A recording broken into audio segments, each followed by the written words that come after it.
When the room fell quiet, I could hear the ticking of the clock behind the Christmas tree.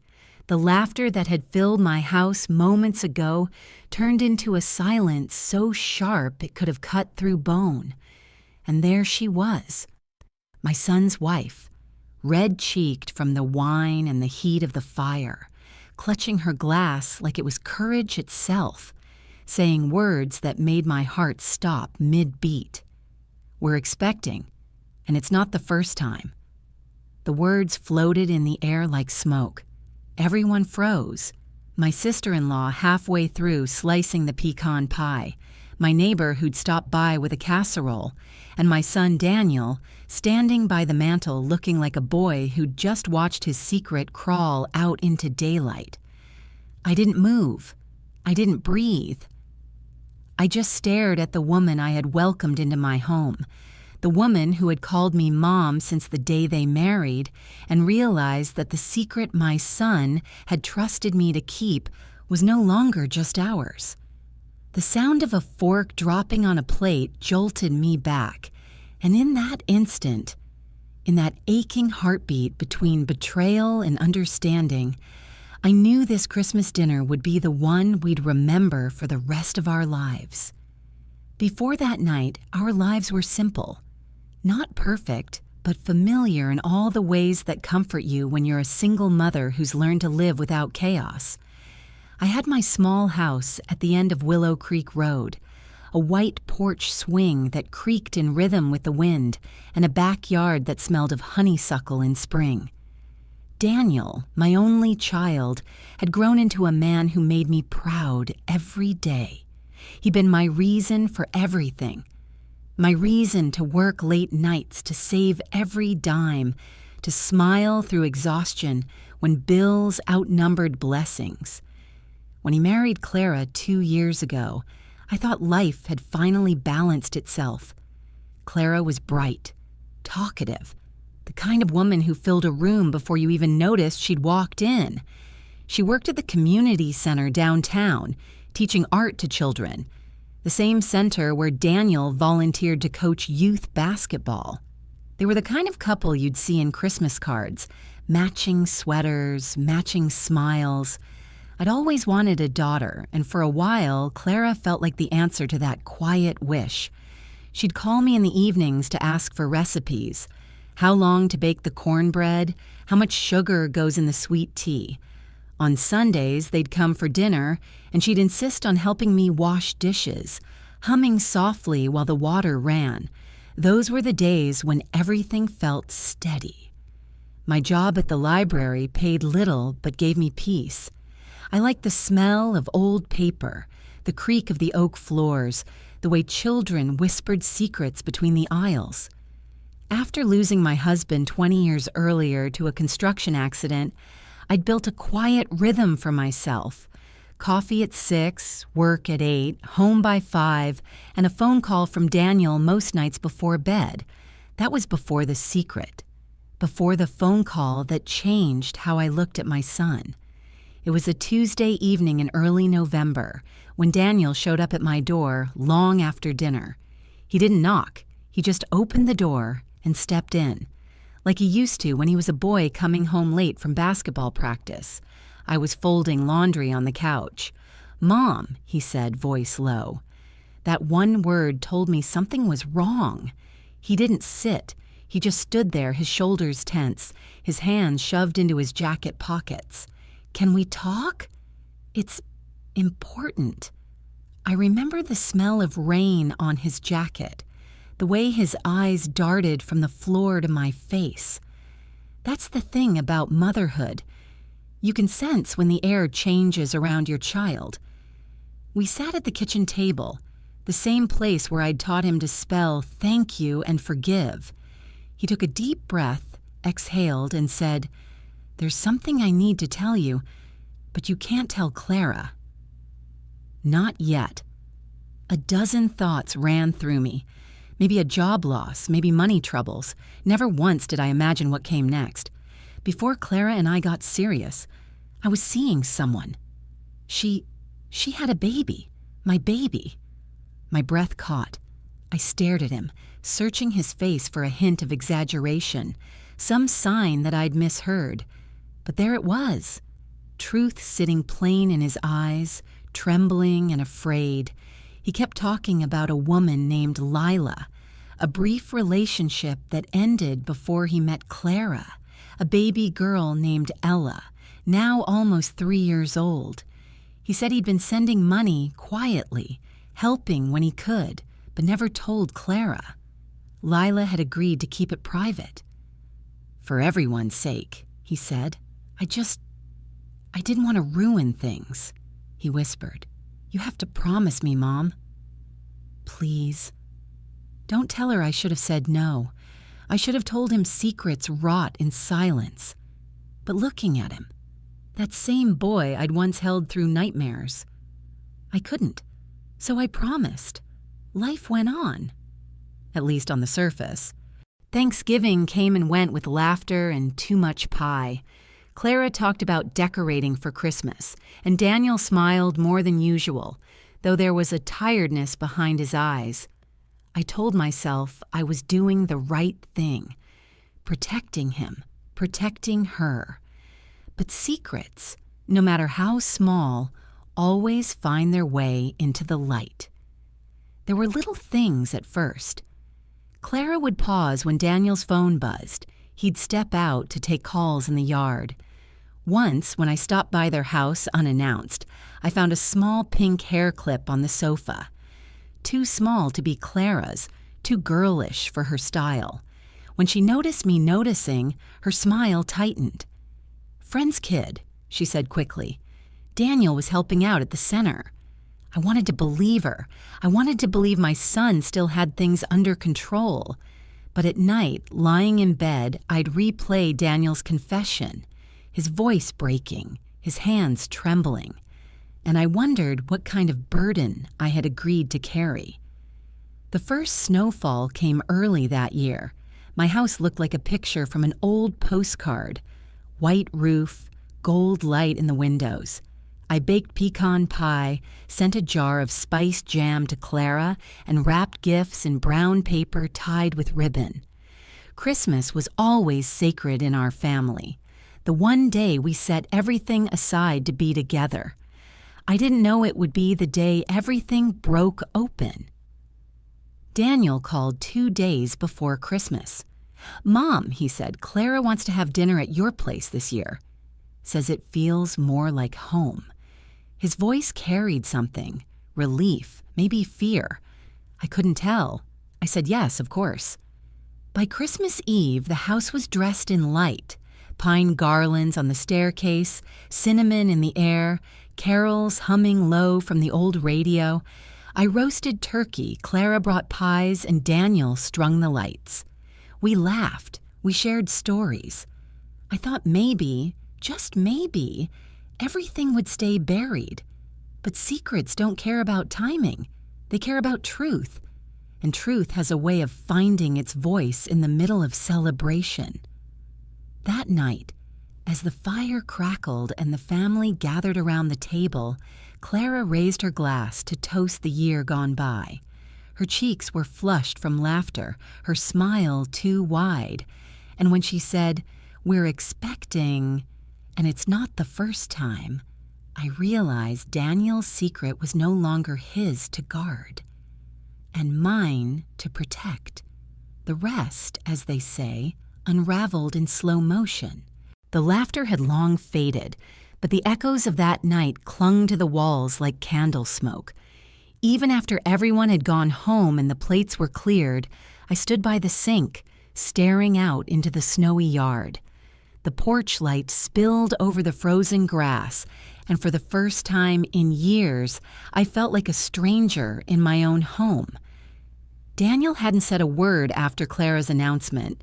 He'd helped load the dishes into the car, kissed me on the cheek, and whispered, "I'll call you tomorrow." But his eyes, those same eyes that once looked at me for comfort, were full of something I couldn't name. Guilt, maybe, or shame. I washed the last glass slowly, running my thumb around the rim until it squeaked. Then I turned off the lights, went to bed, and tried not to think about how everything had changed. Snow had fallen through the night, soft and thick, covering everything in quiet. I brewed coffee, sat by the kitchen window, and watched the first pale light creep over the rooftops. Normally, I loved mornings like that, clean, still, new. But that day, the peace felt dishonest. My phone buzzed around 9. Daniel's name lit the screen. I took a deep breath before answering. "Hey, Mom." His voice was low, careful. "Hey, sweetheart. You all right?" "Yeah, just tired. Clara's upset." "I bet she is," I said softly. "You want to talk about last night?" A pause, then quietly, "Not yet." Something in me wanted to push, to demand honesty right then, but I heard the weariness in his tone, the weight of someone who'd built a life on a lie and was watching the cracks widen. So I said the only thing a mother could say. "All right. But, Daniel, don't wait too long. Secrets don't stay buried forever." He sighed. "I know, Mom." Over the next few weeks, Daniel and Clara kept their distance. No Sunday dinners, no quick visits, only texts, short ones, polite ones. Clara posted pictures on Facebook, smiling, radiant, captioned, "Family first." But in every photo, Daniel's eyes looked elsewhere. I went back to my routines: work, home, church on Sundays. But everywhere I went, people asked, "How's Daniel and that lovely wife of his?" And every time I smiled and said, "They're doing fine," though my heart whispered otherwise. It was mid-January when they finally came by. The snow had melted into gray slush, the air heavy with rain. I'd made pot roast and cornbread, the kind Daniel loved as a boy. When they arrived, Clara hugged me a little too tightly. "I've missed you, Mom," she said, her voice bright and brittle. Daniel kissed my forehead, avoiding my eyes. Dinner was pleasant in that quiet, careful way families act when everyone knows something unspoken hangs between them. We talked about the weather, work, and the community center. No one mentioned Christmas. After dessert, Clara excused herself to freshen up, and Daniel stayed at the table, fidgeting with his napkin. "You told her?" I asked softly. He shook his head. "No, I didn't have to. She already knew." I frowned. "How?" "She went through my phone." I closed my eyes for a moment. "Oh, Daniel." He rubbed his temples. "I wanted to tell her myself, but she found out before I could." She said keeping it from her was worse than the secret itself. There it was, the first crack becoming a fracture. "What now?" I asked. "I don't know. She's angry, but she says she still loves me. She wants to meet the child." I looked at him, at the man who'd once built forts out of couch cushions, who'd sworn to never lie to his mama. "And you?"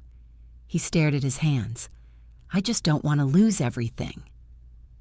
2 weeks later, Clara stopped by alone. It was a Thursday afternoon. I'd just returned from the library when her car pulled into the driveway. She carried a box wrapped in silver paper. "For you," she said, smiling, "just a little late Christmas present."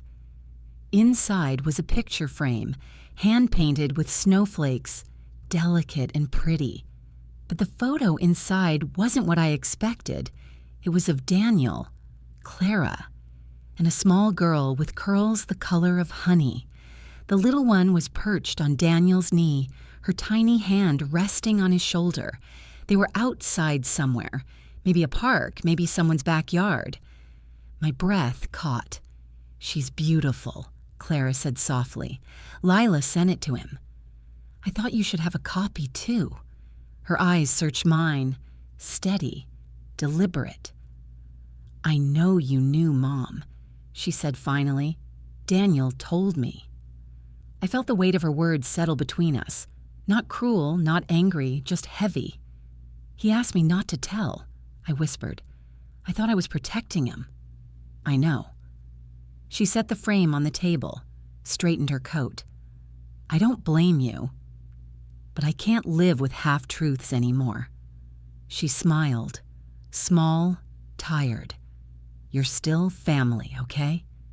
And then she left, leaving the faint scent of vanilla and rain behind her. After that day, Daniel came by less often. When he did, he was quieter, like he was practicing for a life that required fewer words. He still called every Sunday, but our talks grew shorter. I'd ask about work, he'd say, "Fine." I'd ask about Clara, he'd say, "Trying." I filled my evenings with books and tea, but the silence in the house had changed. It wasn't peaceful anymore. It was expectant, like it was waiting for something else to fall apart. And one night, it did. It was nearly midnight when the phone rang. I thought it might be the library alarm, but it was Daniel. His voice cracked before I even said hello. "She left," he said. "What do you mean?" "Clara. She packed a bag, said she needed space." I sat up, heart pounding. "Did you two fight?" "Yeah, she said she met Lila, that she saw the baby. She said she couldn't pretend anymore." "You let them meet?" "I didn't plan it. It just happened." Lila brought Ella to the center. Clara was there. I pressed my hand to my mouth. The secret had come full circle, truth colliding with consequence. "Daniel, what do you want me to do?" Just tell me it's going to be okay." And even though I didn't believe it, I said, "It's going to be okay." Because that's what mothers do when their children fall apart. We lie softly enough to help them sleep. The storm that ended their marriage didn't arrive with thunder. It crept in quietly, in the pause between sentences, in the way Daniel avoided looking at her when she spoke, in how Clara began to use my name less and your mother more. For a few weeks after she left, I believed distance might save them. Couples fight. They cool down. They come home. That's what I told myself as I folded laundry she'd left behind. A scarf, one of her notebooks filled with sketches of flowers, a half-written grocery list. But the scent of lavender on her things only reminded me how fragile everything had become. It was a gray morning when Daniel showed up again. He looked smaller somehow, not in size, but in spirit. His hair was uncombed, his jacket half-zipped. "Mom, can I stay a few days?" I nodded before he finished the question. He dropped his bag by the couch, then sat in silence while I poured him coffee. "She won't answer my calls," he said finally. "Maybe she needs quiet," I offered. "No, she's not quiet. She's gone." I let him talk, listening to the words tumble out. How Clara had gone to stay with her sister, how she'd been meeting with a lawyer, how Lila had started asking if Ella could meet her father regularly. "I wanted to fix it," he said, voice cracking, "but the more I tried, the worse it got." I thought telling her the truth would make things right. It just made me the liar who waited too long. He looked up then, eyes red-rimmed. "You still think it'll be okay?" "Eventually," I said, though my chest felt heavy. "But only if you stop hiding from the truth, Daniel." He nodded, but I knew he wasn't ready. 3 days later, I saw Clara in town. She was at the bakery, standing in line, holding a little box of pastries. When our eyes met, she smiled, tight, polite, and stepped aside to let me pass. "How are you, Clara?" "Taking it one day at a time," she said. "And you?" "Same." There was a pause, the kind that feels heavier than words. She shifted the pastry box from one hand to the other. "I didn't come to make things ugly, you know," she said quietly. "I just needed honesty. From him. From everyone I wanted to tell her Daniel was breaking apart inside, that he still loved her, that he'd never meant for any of this to happen. But I also knew how betrayal sounds to the person who didn't choose it. So I only said, 'He's hurting too.'" She looked out the window at the falling rain. Maybe he should have thought about that before he lied. then softer. You raised a good man, Mrs. Hart. He just forgot how to be one for a while. She walked away before I could answer. That night, Daniel found an envelope on the porch. Inside was a note in Clara's handwriting. I met Ella today. She's lovely. She deserves to know her father. But I can't pretend I'm ready to share you with another life you hid from me. See. He stared at the page for a long time, then folded it carefully. She met her? She said she did, I said. Then it's over. But he didn't sound angry, only empty. The following week, the community held its annual winter fundraiser, a small-town tradition that Clara had helped organize every year. Despite everything, she still showed up. Professional smile, clipboard in hand, pretending nothing was wrong. I went too, out of habit more than choice.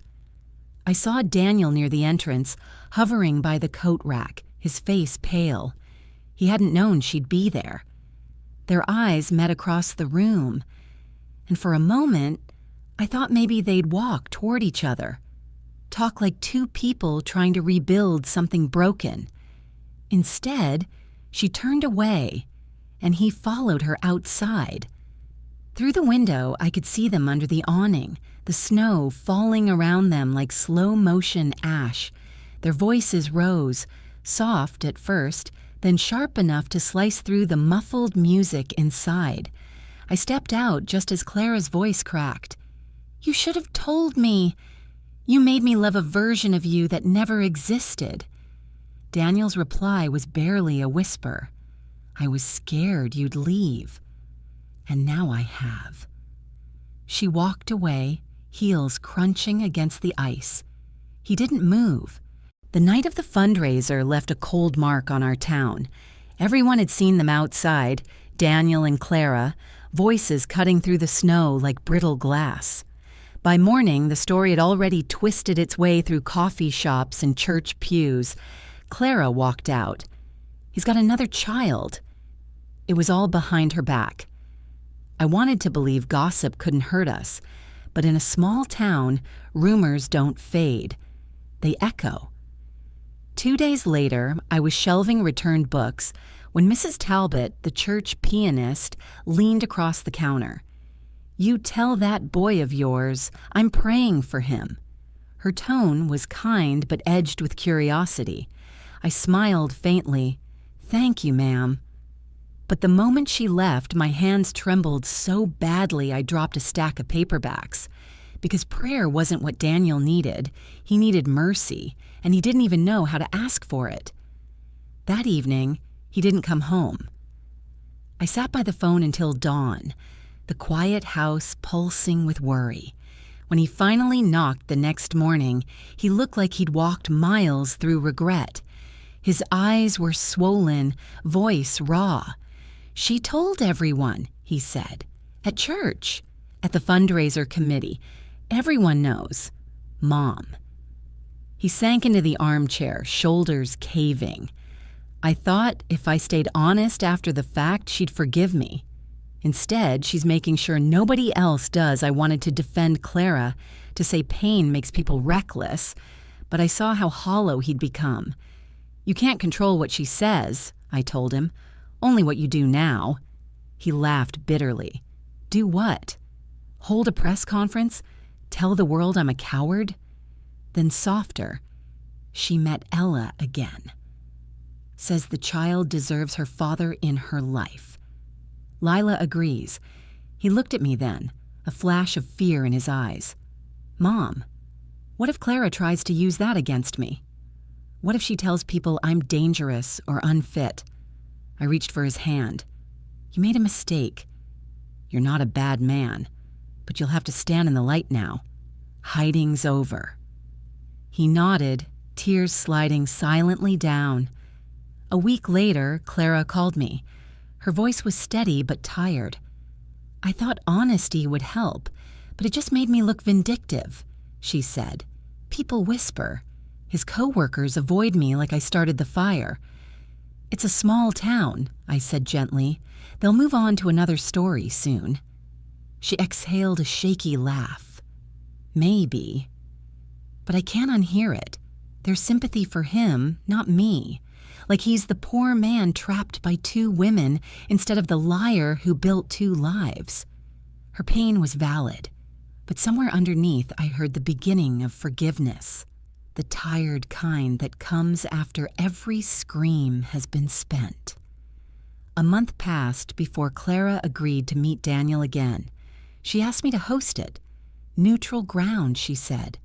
That Saturday, the air smelled of rain and pine.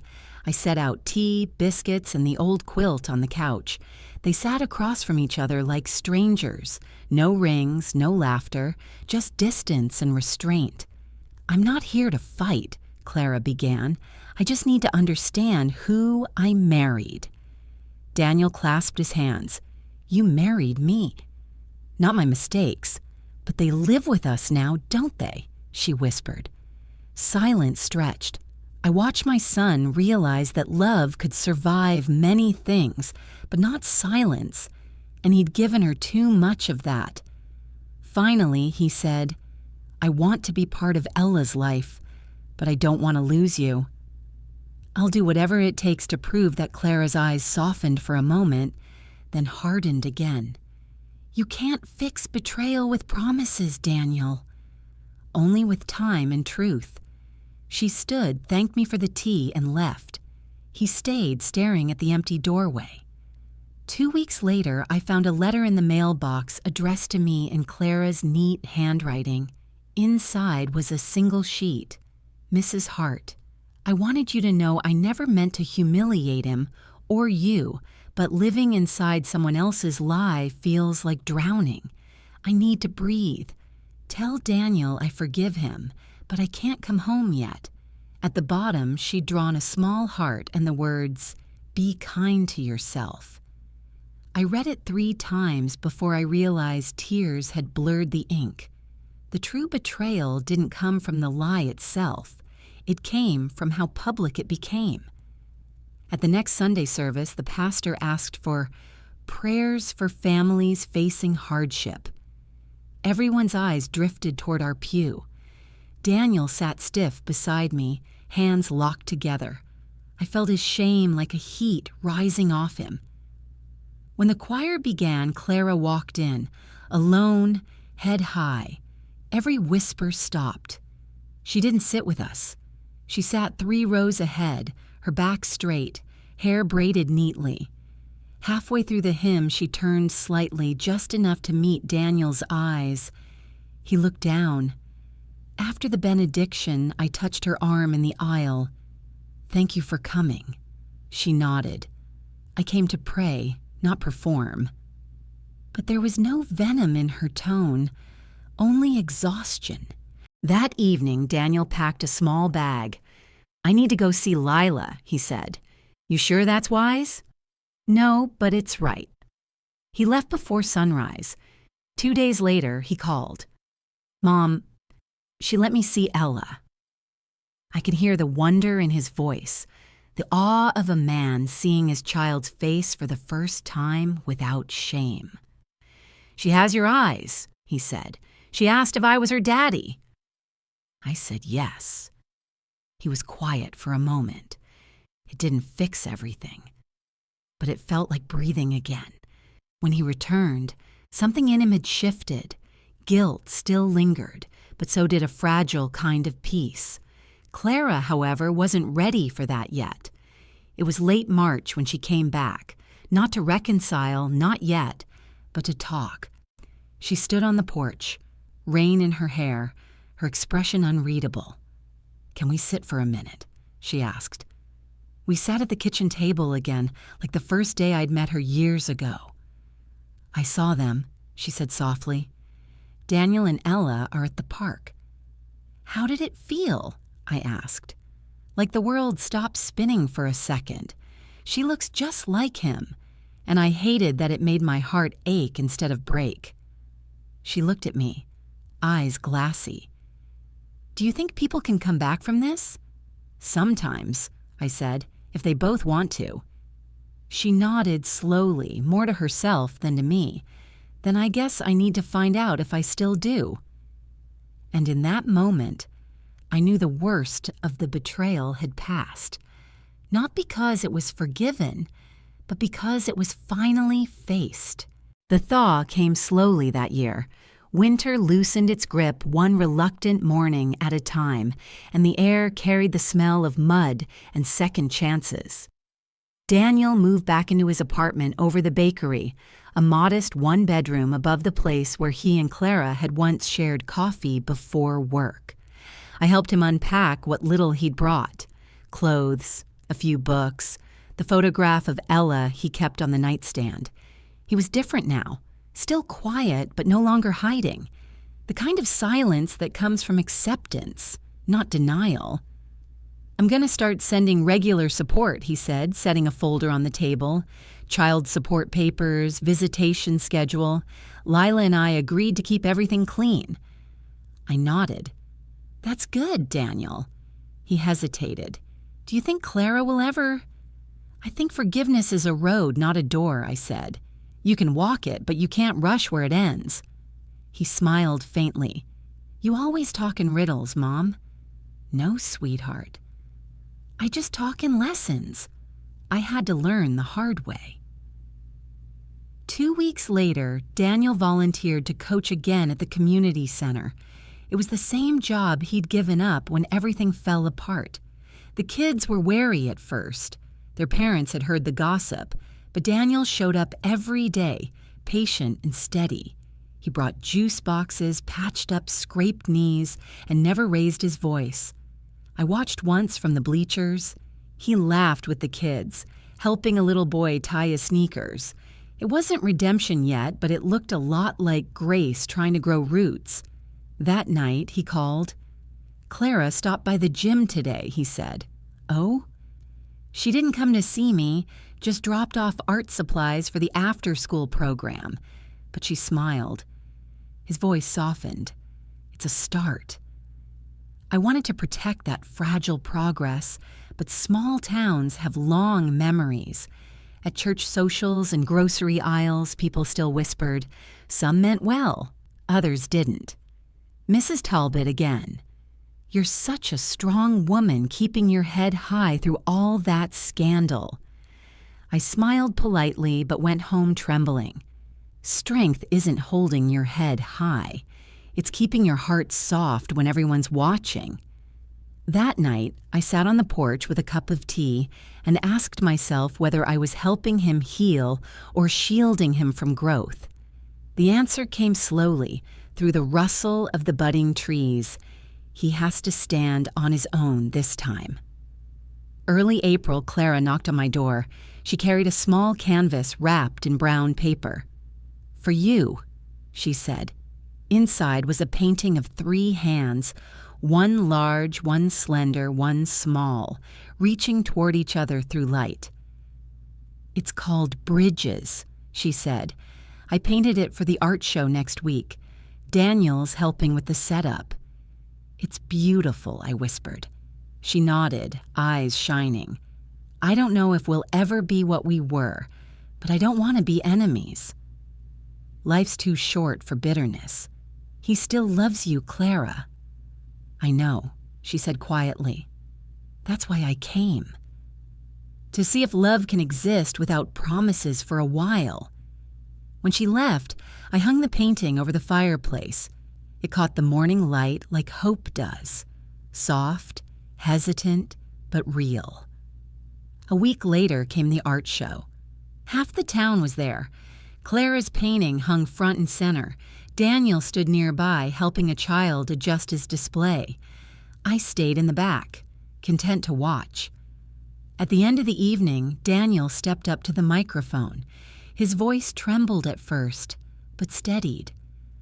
"I used to think honesty was something you owed people only when it wouldn't hurt them," he said.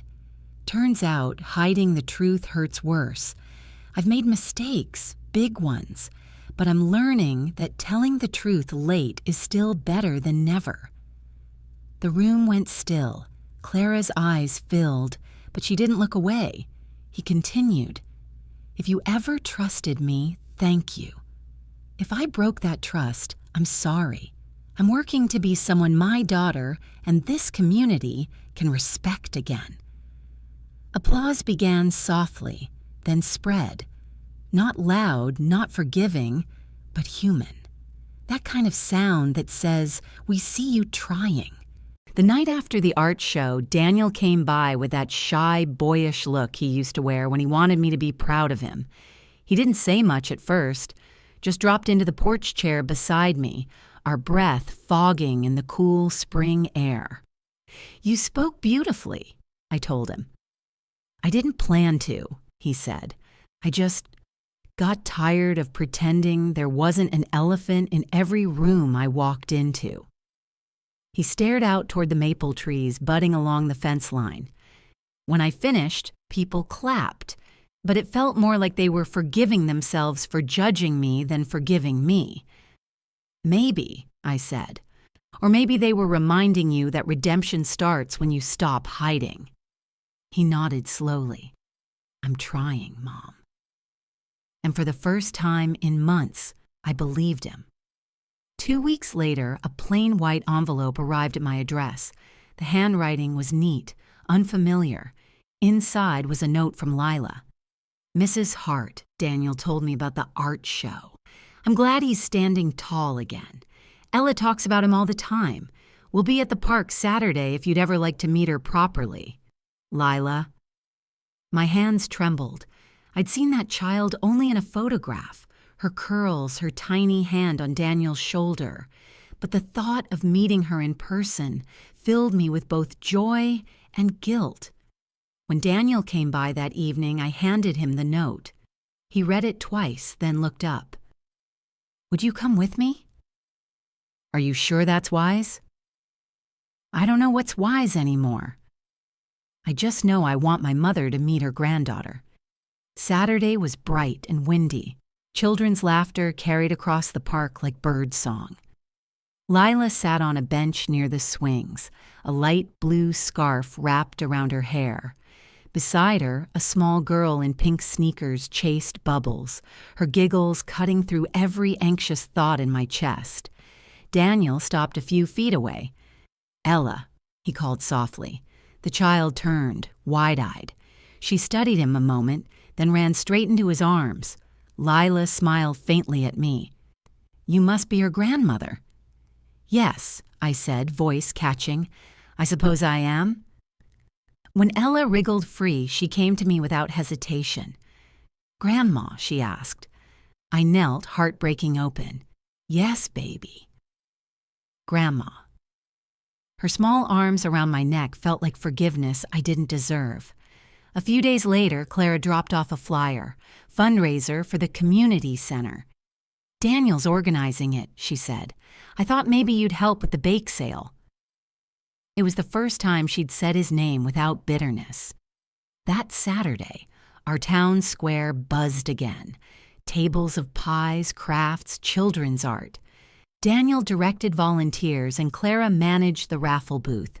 They didn't stand close, but they worked side by side, comfortable in silence, respectful in distance. At the end of the day, as we packed up, a little girl tugged Clara's sleeve. "Are you Ella's mommy?" Clara froze. Daniel stepped in quickly. "No, sweetheart, this is my friend, Miss Clara." The girl nodded and ran off. Clara looked at Daniel, eyes glistening.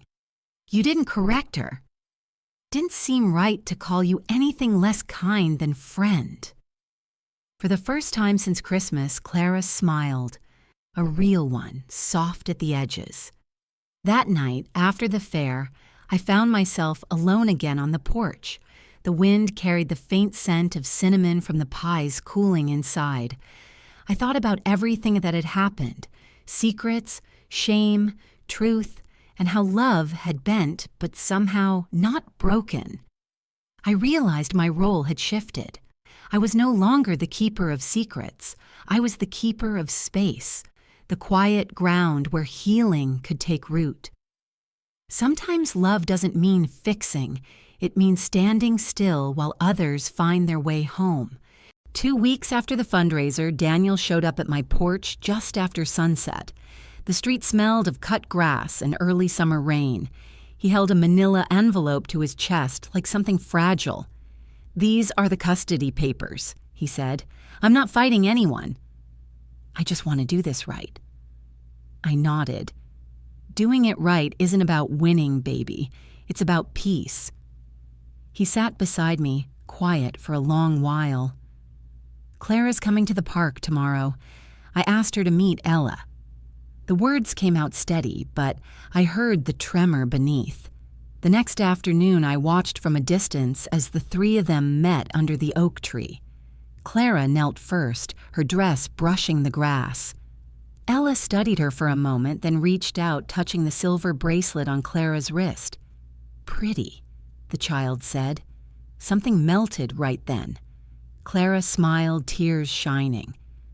Daniel looked at me across the lawn. No pride, no fear, just gratitude. When they left, he walked me home. "You were right, Mom," he said. "Secrets rot in silence. I think it's time to let the light in." That night, I opened the window and let the breeze roll through the house. The air no longer felt heavy. It smelled like rain and clean beginnings. In my heart, I knew the worst was over, not because everything was fixed, but because everyone had finally stopped pretending it wasn't broken. By the time July rolled around, the town had nearly forgotten its winter gossip. At least that's what people like to tell themselves. Founder's Day always made Willow Creek look prettier than it was. Bunting on every lamppost, pies cooling in church kitchens, children dragging red wagons full of bottled lemonade. I hadn't gone in years, but Daniel asked me to come. "It's time," he said. And maybe he was right. Healing needs witnesses. When I arrived, the air shimmered with heat and frying dough. Daniel was already there in a faded blue t-shirt, laughter hiding the scar still visible behind his smile. He worked the game booth, patient with every child, quick with every apology when a ball went astray. People noticed. Some waved, some nodded, a few pretended not to see, but no one whispered this time. In small towns, forgiveness doesn't come in words. It comes in the way folks stop crossing the street to avoid you. Clara showed up an hour later wearing a soft yellow dress that caught the sunlight. She carried a clipboard, official, confident, but when she saw Daniel, she hesitated only a heartbeat before walking straight to him. He tipped his cap. She smiled. That was all. From my spot near the lemonade stand, I felt the crowd relax, like the whole square exhaled at once. The music started. Children raced in circles, and for the first time since that heavy Christmas dinner, Daniel's name sounded clean again when someone called it. I stood there watching my son under the summer sky, the laughter and the brass band blending into a sound I hadn't heard in months. Normal life returning, cautious but determined. That's how redemption arrives, not in speeches, but in the ordinary hum of a town learning to forget. By noon, the square was full, the brass band thumping out old hymns turned into parade songs. The air smelled of caramel, corn, and hot asphalt. Everywhere I looked were the faces that had once judged us, same neighbors, same smiles, but now their eyes lingered with something closer to curiosity than condemnation. Mrs. Talbot waved from the pie table. "Your boy's got half the town working again," she called. I laughed softly. A few months ago, she wouldn't have said his name out loud. Daniel moved through the crowd like someone reacquainting himself with sunlight. He laughed easily, shook hands, and lifted toddlers onto his shoulders for a better view. Each small kindness was a brick laid back into the foundation he'd cracked himself. Clara kept near the art tent, helping children hang their drawings on clotheslines that fluttered like prayer flags. I saw her pause once, watching Daniel toss rings for a little boy. Her expression wasn't bitterness anymore. It was thought. When the mayor stopped by to thank the volunteers, His voice carried over the crowd. Couldn't have done this without Daniel Hart and his crew at the center. The applause that followed wasn't polite. It was genuine. People clapped like they were applauding their own capacity to forgive. Beside me, Mrs. Talbot whispered, "Guess we all make mistakes." I just nodded, because that's the miracle of small towns. Once they've talked you down to dust, they'll help you stand again just to prove they're merciful. As dusk settled, lanterns blinked on and the noise softened. I watched Clara cross the square toward Daniel, slow, unhurried. He looked up from the ring toss and smiled, a quiet, uncertain smile. But she didn't turn away. In that hush before the next song began, even the cicadas seemed to hold their breath. Late in the afternoon, the mayor climbed onto the gazebo stage and tapped the microphone.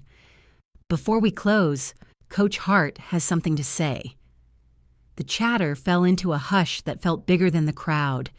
Daniel stepped forward, sunlight catching the dust on his shirt, and for one heartbeat, I saw the boy who used to bring me dandelions from the yard. He cleared his throat.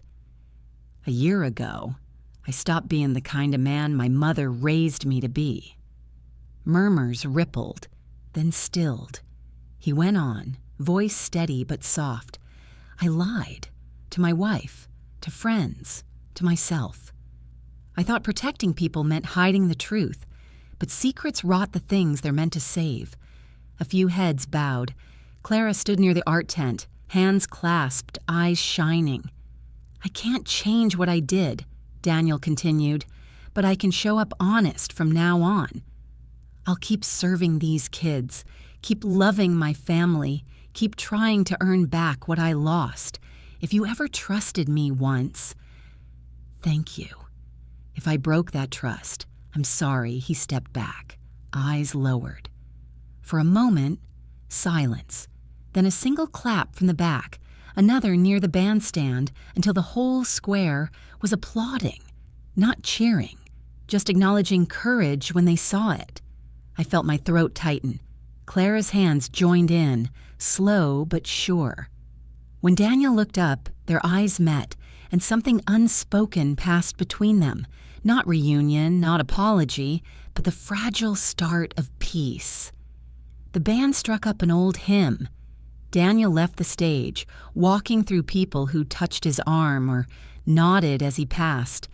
By the time he reached me, I was already crying. "You did well, baby," I whispered.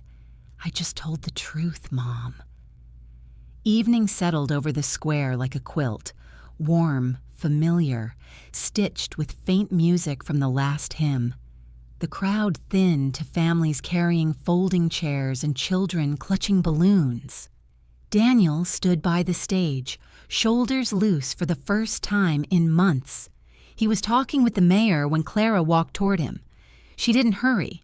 Her sandals made soft taps on the wooden planks, the kind of sound that tells you peace is choosing its own pace. When Daniel saw her, he fell quiet. The mayor drifted away, pretending to fuss with a microphone cord. "You spoke well," she said. "I didn't plan to," he answered. "Guess it was time." They stood side by side, watching the last lanterns flicker over the river. A few children ran past, laughter rising like fireflies. "Ella's painting won a ribbon," Clara said at last. "Lila sent me a picture." "She's got talent," he murmured. "Maybe it skips generations." Clara smiled. Just a small curve, but it held forgiveness. "Maybe it grows stronger instead." He turned to face her fully. "I don't expect anything. I just wanted you to know I'm still here, trying." "I see that," she replied. "I don't know what will become Daniel, but I'm not angry anymore." He exhaled, the sound half sob, half relief. "That's more than I deserve." "It's exactly what you earned," she said. When the fireworks began, their faces lit in brief color, red, gold, then soft blue.